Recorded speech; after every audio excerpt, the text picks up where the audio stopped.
Hola, ¿cómo están ustedes? Muy buen día. Hoy tenemos un invitado que nos va a hablar sobre un tema que está súper terrible en este momento. Él es un abogado laborista, así que ya vas a ver de qué se trata, ¿no? Bueno, es don Claudio Escudero, abogado laboralista, perdón, me había faltado un pedacito de la palabra, es abogado laboralista. Muchas gracias por estar con nosotros, don Claudio. ¿Cómo está usted? Buen día.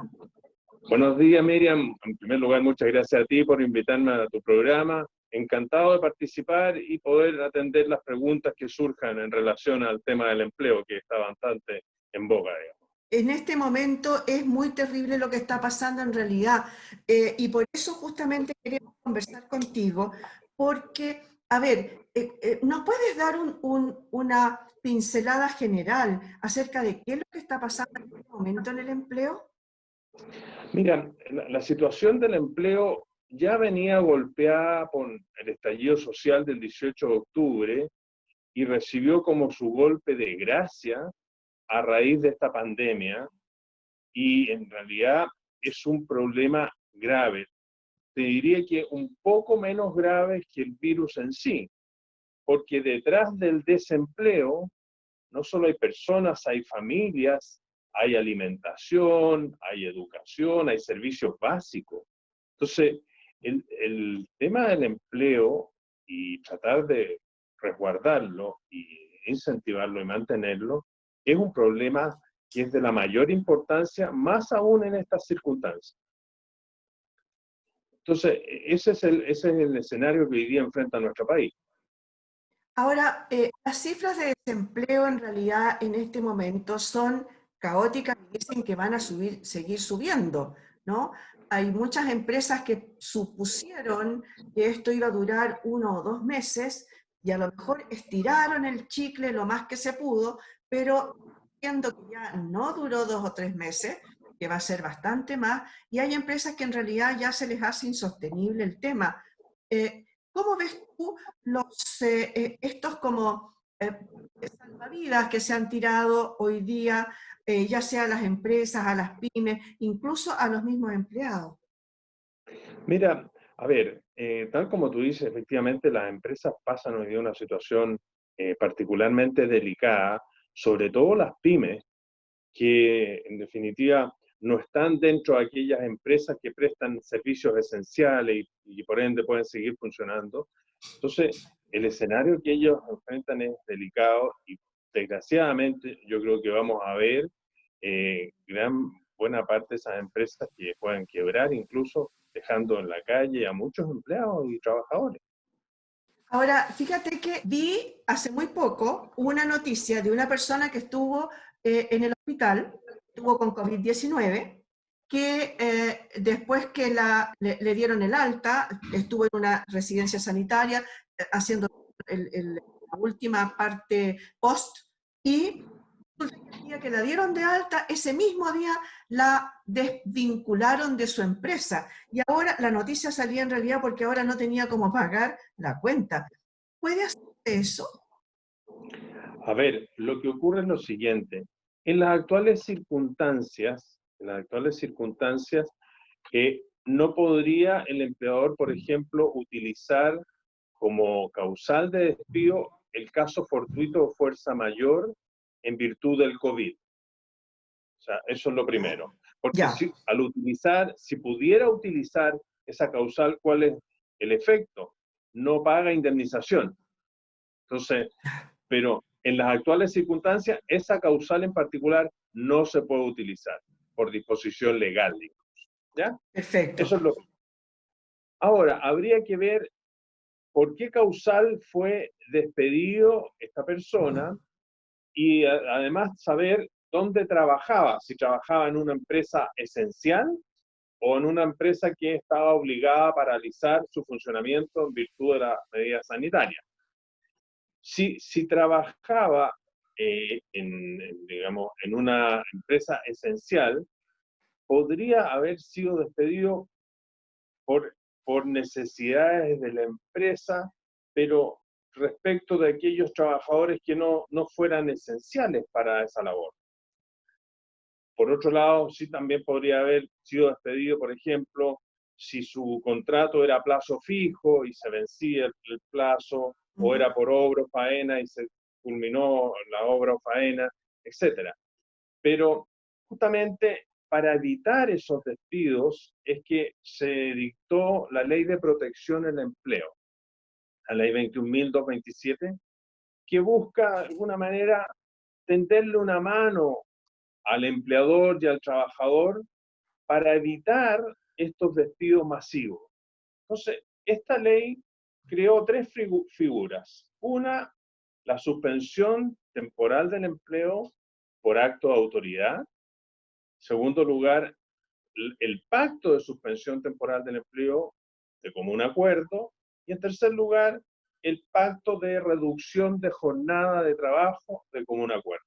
Entonces, a través de estas modalidades, de partida, el trabajador mantiene el empleo y la carga económica del empleador se reduce, porque solo tiene que pagar cotizaciones previsionales del trabajador, pero la remuneración, una parte de la remuneración del trabajador, esa se cubre con el seguro de cesantía, primero con la cuenta individual y después con el fondo solidario. ¿Mm? Esa es un poco la perspectiva. Ya, y esa ley fue hecha ahora, para el momento. Es pensada precisamente por el tema de la pandemia, porque no estaba cubierto en ninguna parte, ¿no? Un suceso de esta forma, de esta manera. Efectivamente, es una de las medidas que ha tomado el gobierno para paliar el despido masivo y el término de puestos de trabajo. Oye, ¿cómo ves tú, pasándonos, siguiendo un poco como con estas cosas que ha tirado, estos salvavidas que se han tirado, ¿cómo ves para el empleado? ¿Cómo ves este tema de esta remuneración que iría de los 100.000 pesos, que ha sido un poco como controvertida porque es un poco enredada, ¿no? 100.000 pesos por persona, pero si gana algo alguno, se le rebaja. ¿Cómo ves tú que eso surja, que tenga una buena viabilidad en el Congreso? Tengo entendido que ya está ahí. Lo que ocurre es que, claro, es el ingreso familiar de emergencia, ¿a ese te Sí, refieres tú? a ese me refiero. Bueno, el ingreso familiar de emergencia claramente busca como que atender a las familias de menores recursos para garantizar un ingreso digno, porque frente a esta situación, y más aún, las medidas sanitarias hoy día, ¿por qué no han sido efectivas? Porque mucha gente, por necesidad, tiene que salir para ganar el sustento diario. Entonces, frente a esa necesidad, el Estado tiene que atender y entregar subsidios como este ingreso de emergencia para que esas familias puedan mantenerse en cuarentena y poder subsistir a la vez. Entonces, a mi juicio, es un buen elemento, una buena ayuda, y además que esto ya está consensuado en el Congreso, fue parte del acuerdo global, de manera que no debería tener dificultades o demoras en su tramitación y aprobación legislativa, porque ya está consensuado. Entonces, es un gran alivio para nuestra familia. Obviamente, puede perfeccionarse, puede haber situaciones que no cubra o que queden desprotegidas, pero suma, y eso hoy día es importante. Perfecto. Oye, otra cosita. Tú eres abogado laboralista. O sea, Ahora, Lee, justito en el tema. ¿Te han llegado muchas personas que quieren que los defiendas en este momento o simplemente no hay trabajo tampoco para ti hoy día? no, al contrario, o sea, los abogados laboralistas hoy día estamos en el pic de nuestro trabajo porque ¿Ya? los despidos son muchos, además las situaciones que se originan dentro de las empresas que uno asesora son múltiples. Entonces, por ejemplo, hay una persona que tuvo contacto estrecho con alguien contagiado, qué medidas debo adoptar, cómo puedo proteger la vida y la salud de mis trabajadores frente a estas circunstancias. Entonces, los abogados laboralistas estamos realmente con harto trabajo. Lamentablemente es por una situación desgraciada de las personas que pierden su fuente Ujú. laboral, pero también es una forma de ayudarlos a ellos de hacer valer sus derechos ante la Dirección del Trabajo, ante los tribunales de justicia, que entre paréntesis, ¿cuál es el problema? Que los tribunales de justicia hoy día están atochados de causas. Es como hubiera un tapón. Entonces, las audiencias respecto de las demandas laborales se están postergando, estamos hablando de audiencias, hoy día estamos en junio, estamos hablando de audiencias de agosto, septiembre, entonces no siempre los trabajadores tienen las espaldas financieras, económicas, para aguantar todo este tiempo sin recibir su indemnización, etcétera. ¿Mm? Claro, claro que sí. No, no, sí. Ahora, los tribunales en este momento están funcionando solo por teletrabajo. Sí, solo por teletrabajo y hasta cierta etapa procesal que es la etapa de prueba. La etapa de prueba hoy día no se puede rendir, no se puede cumplir por disposición legal. Se dictó una ley especialmente que suspende todos los juicios en esa etapa. Entonces ahí, imagínate, Ahí está el el, cuello de el, botella. claro, el cuello de botella, que cuando volvamos a la normalidad va a costar mucho, digamos, normalizar la agenda de los tribunales y eso también va a incidir en ver un poco, digamos, asfixiado económicamente a los trabajadores. Claro, como bien tú dices, en realidad, ¿quién tiene las espaldas como para estar esperando, no sé, 3, 4 meses y ahí a que salga la resolución, quizás cuántos meses más va a pasar, ¿no? Y entre medio, La un- esa persona. sí, el único paliativo que tiene él es hacer uso del seguro cesantía, si ha sido despedida, que en algo contribuye, ¿no? Digamos que es una gran cantidad y depende de los fondos que él tenga, digamos, que haya impuesto en el fondo de cesantía, pero Es algo contribuye. algo ayuda, pero en realidad, como dices tú, no necesariamente son muchos los fondos, porque el fondo de cesantía es un porcentaje muy pequeñito de tu sueldo, entonces tienen que haber estado acumulados por muchos años para tener una Así es, cantidad más o menos respetable, ¿no? Que te dé así es. tiempo. Y respecto de eso mismo, tú dijiste que primero nosotros entrábamos, por ejemplo, a usar nuestro seguro de cesantía y después entrabas a un fondo, ¿cómo le llamaste? ¿Solidario? Solidario. ¿Ya? Primero se hace uso de la cuenta individual de cesantía, después el fondo solidario Y ese de fondo cesantía. solidario equipara en algo más o menos lo que uno haya podido sacar antes. Te pongo el caso, yo siempre estoy un poco como a favor de la clase media, esa clase media que no es vulnerable, que no está en ningún registro social de hogares, pero que se quedó sin pega y que tampoco tuvo como para haber podido, por ejemplo, ahorrar, ¿no? Va a tener que echar mano de ese fondo de cesantía y ganaba, por decirte, 500.000 pesos, 600.000 pesos, ¿no? Y se quedó sin trabajo. El fondo de garantía te entrega un porcentaje. Sí, Explícanos un poquito eso, porque yo creo que obviamente tú lo vas a poder explicar mucho mejor que yo. claro, a ver, el fondo de cesantía, en primer lugar, la cuenta individual de cesantía considera tramos. Establece primero un 70% del promedio de tu ingreso que se paga, después baja al 55, 45, 40, 35 y 30. ¿Mm?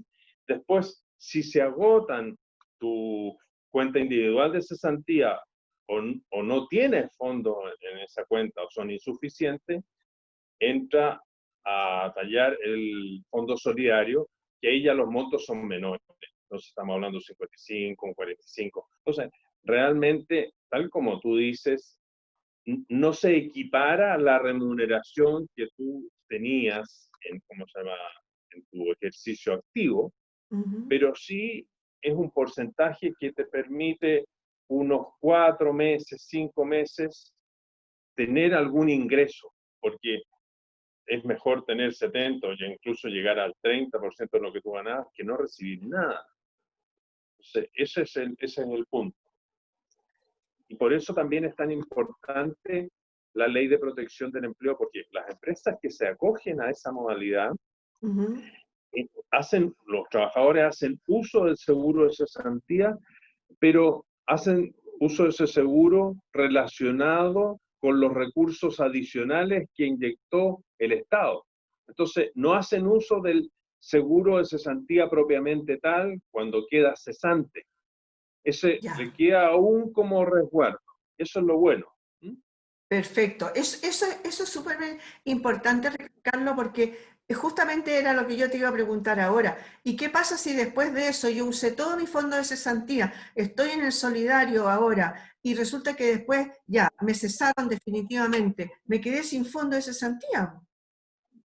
Claro, pero por eso ahí entra a regir la ley 19.728 en su plenitud respecto del cesante propiamente tal. Primero Ya. hiciste uso de los beneficios que estableció la ley de protección al empleo, se agotaron esos, y si quedas cesante después, puedes volver a hacer uso de esos recursos, y si no tienes, va a tener que el Fondo Solidario cubrirte una parte de tus ingresos. Ah, buenísimo, buenísimo. Oye, eso es súper importante, la gente yo creo que no lo tiene muy claro, ¿ah? Es Sí, una inquietud que la he leído en varios lados. sí, claro. Poquito, sobre los contratos mismos. Eh, Tú nombraste varios tipos de contratos delante cuando hablaste de la obra faena, hablaste de bueno, el contrato de planta, que pues, es como el más conocido, ¿no? Eh, en este momento, las formas en que esos contratos protegen al empleado, sí, al empleado, ¿son menos similares? A ver, desde el punto de vista protección a su salud, a su vida, ¿te refieres tú? No, a su A salud que, supongo que no, porque a todos te van a poner los impuestos a un FONASA, a un ISAPRE, ¿no? Pero supongo más bien a la protección del empleo mismo. pues, lo que ocurre, a ver, desgraciadamente cuando celebras un contrato a plazo fijo, o con finalización un día determinado, bueno, y llega ese día te pueden despedir, digamos, porque por vencimiento del plazo, y eso Claro, es conforme a la ley. claro. Entonces, eso es lo que te limita de alguna manera entre comillas, estabilidad de empleo. Ujú. Lo mismo que ocurre en el caso de que tu contrato es, por ejemplo, para construir una casa, se construyó la casa, se terminó la faena y se extingue también el contrato por esa circunstancia. Obviamente que esa modalidad de contrato te entregan menor protección e ingresos y estabilidad que un contrato indefinido, que es lo que uno normalmente quiere. Perfecto. Oye, ¿tú en general te dedicas más a la asesoría de empresas o también a personas, a individuales? Ambas cosas, asesoría de empresa, pero fundamentalmente trabajadores, incluso tenemos un programa radial nosotros también, El Derecho de Ay, Cada Día. cuéntenos, a ver de qué se trata.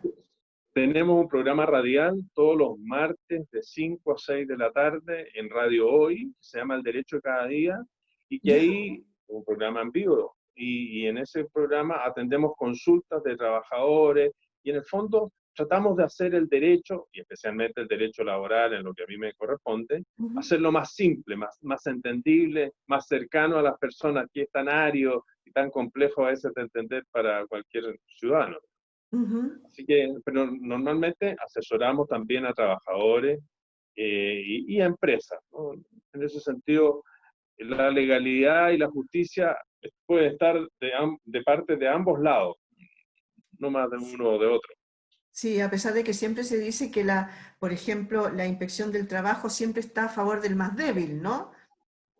Sí, y es lógico que así sea porque la parte más débil es el trabajador, el empleador es Ujú, el que tiene el ingreso económico, tiene la economía, y obviamente él está en una posición, lo que decíamos, él tiene espaldas económicas, que le permiten mantenerse en el tiempo, no así el trabajador, que su única fuente de ingresos puede ser lo que obtiene por sus labores, Su sueldo, claro. ¿sí? Su Oye, remuneración. me entró una curiosidad en tu programa, que hacen todos los días, no, Todos los martes de 5 a 6 de la todos tarde los en Radio martes Web. de 5 a 6 de la tarde. Cuéntame, en ese Ujú. programa, ¿qué es lo más recurrente que te preguntan? Lo más recurrente es del empleo, porque tú tocaste el tema clave hoy día, es la seguridad, la tranquilidad o la inquietud que tienen y enfrentan trabajadores y trabajadoras de nuestro país frente a este escenario que nadie pudo prever y que afecta al mundo, ¿no? Entonces, el tema del empleo, cómo hacer efectivo el seguro, cómo, si tengo responsabilidad yo en tramitar la suspensión del empleo o el pacto de suspensión o la reducción de jornada. Todas esas preguntas e inquietudes son fundamentales para la gente porque la informan, la ilustran y le dan herramientas para, de alguna manera, obtener ingresos extra en esta situación. Oye, y respecto de la reducción, porque, a ver, yo entiendo bien de qué se trata la cesación, en esa en que la gente echa mano de su seguro de cesantía, pero de la reducción de la jornada laboral o Jornada. también el teletrabajo, explícame un poquito, ¿qué se espera de eso? A ver, son dos cosas distintas, ¿ah? Sí, sí, El teletrabajo es una, digamos, modificación que introdujo esta modalidad en el Código del Trabajo, vale decir, el teletrabajo no está asociado a la pandemia, al COVID o al estado de catástrofe que rige hoy día. Es una modalidad de trabajo que va a subsistir en forma permanente en el tiempo, perfecto, que va a perdurar en perfecto. el tiempo, Y si ¿ya? está Que dentro hoy del día, Código del Trabajo, perdona, y si está claro, dentro del Código del Trabajo, se rige entonces por toda esa normativa. sí, pero con cierta normativa particular. A ver, Por ejemplo, los medios, las herramientas que tiene que tener el trabajador para desempeñarse bajo esta modalidad de teletrabajo, las debería proporcionar el empleador.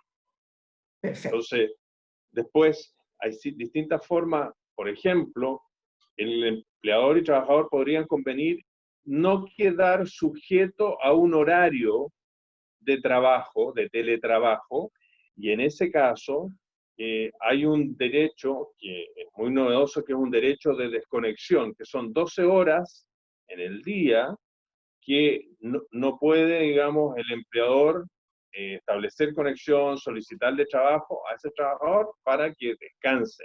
Entonces, son ciertas condiciones, requisitos y exigencias que atienden a las particularidades que tiene esta modalidad de trabajo, que es trabajar en la casa. Perfecto, y que ha resultado en realidad increíble. Nosotros como canal estamos haciendo todos teletrabajo. Hay una sola persona, se van rotando, es un solo turno de una persona que va dando, se van rotando para ir al canal a echar a andar algunos equipos básicos mínimos, pero todo eso lo estamos remoteando en este momento.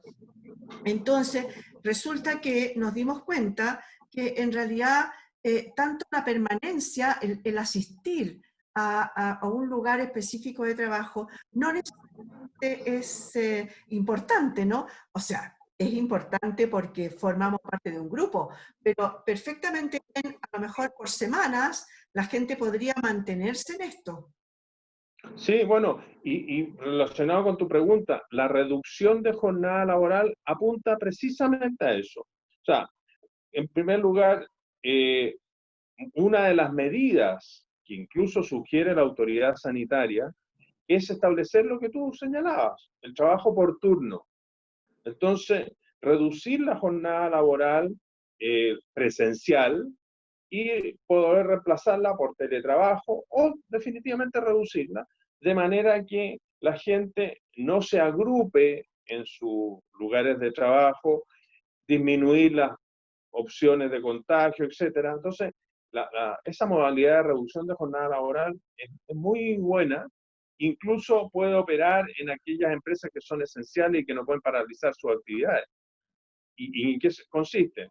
El empleador y el trabajador pactan una reducción que puede ser hasta el 50% de su jornada, y el empleador paga solo la parte proporcional de sus ingresos y cotizaciones, y por el otro porcentaje el trabajador puede recibir hasta un 25% adicional. O sea, en definitiva, puede trabajar el 50% de su tiempo y recibir una remuneración equivalente a un 75%, que es bueno, porque le permite al trabajador también estar en su casa, etc.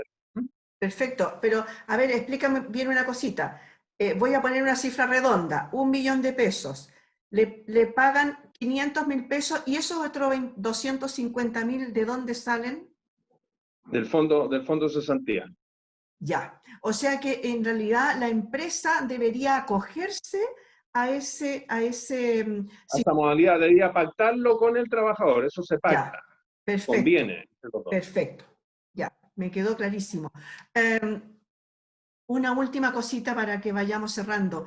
El, el, eh, a ver, quiero poner un caso específico.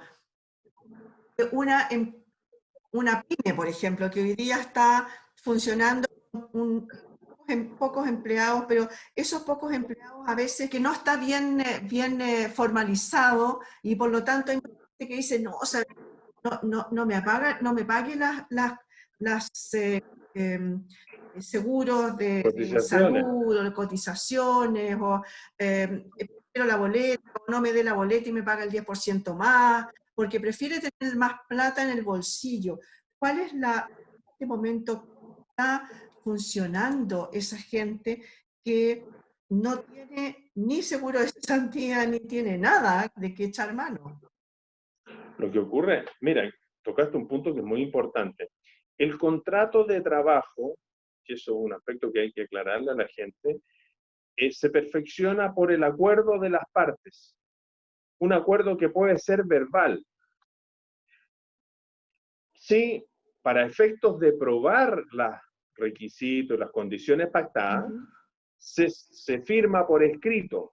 Pero si tú no has firmado un contrato por escrito, podrías sostener que existe un contrato de trabajo pactado verbalmente, y lo que es más grave para el empleador, que se presumen verdaderas, cuando no se pacta por escrito, las condiciones que señala el trabajador. Entonces, si tú y yo celebramos un contrato, y yo soy el empleador, tú la trabajadora, y no lo celebramos por escrito, tú podrías decirme, ¿sabe qué? El señor Escudero me contrató por 1.000.000 de pesos mensuales, y yo tendría que probar que no fue así. Entonces, es grave no formalizar un contrato por escrito, porque da pábulo para, digamos, desencuentro, especulación, aprovechamiento, etcétera.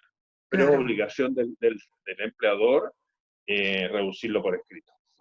Sí, lo que pasa es que ha sido una fórmula que por muchos años ha venido arrastrándose, ¿no? Y hoy día Mm, se ve como una forma de aprovechamiento, de abuso, con mucha gente, la que, por una parte, tanto el empleador como el empleado, yo creo que por ambos lados, ¿no? Muchas veces el empleado es el que pide que no se le pague las cotizaciones para que ese dinero le llegue más a él por ejemplo, sea solamente con boleta, ¿no?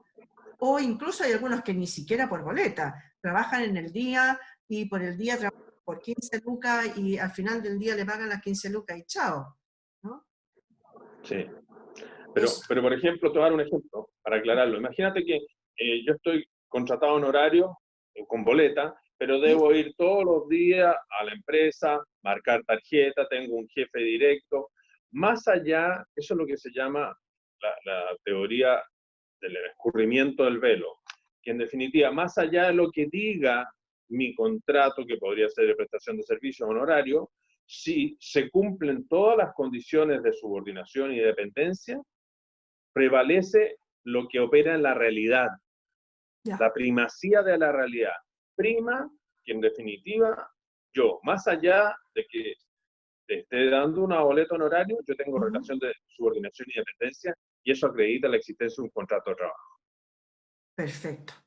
Muchas gracias, don Claudio Escudero. Oiga, me encantó que voy a seguir su programa de radio para escucharlo, para aprender un poco más. Encantado, pues, y a su auditorio, y yo también voy a seguir su canal, así que muchas gracias por su invitación y encantado para cuando usted lo disponga. Genial. Muchas gracias, don Claudio Escudero, abogado laboralista del estudio Sepúlveda y Escudero y Compañía Limitada. Muchas gracias por conversar con nosotros hoy día. Y a ustedes, señoras y señores, entonces nos encontramos en otro programa en tiempos de coronavirus. Muchas gracias por haber estado ahí.